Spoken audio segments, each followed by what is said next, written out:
8వ సంఖ్య హిందూ నమ్మకాల్లో శనిదేవుడితో సంబంధం కలిగి ఉంటుంది. ఈ సంఖ్య కష్టాలు సమస్యలను తెచ్చే అవకాశం ఉందని కూడా మనకు శాస్త్రాలు చెబుతూ ఉంటాయి.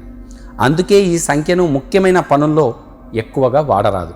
మనం ఏదైనా పని చేస్తున్నప్పుడు 8 సంఖ్య వస్తే దానిని వాయిదా వేసుకోవడం చాలా ఉత్తమం. అందుకే ఎక్కువగా 8 సంఖ్యను మన శాస్త్రంలో వాడరు. అది అశుభ సంఖ్యగా భావించాలి. తదుపరి 13వ సంఖ్య.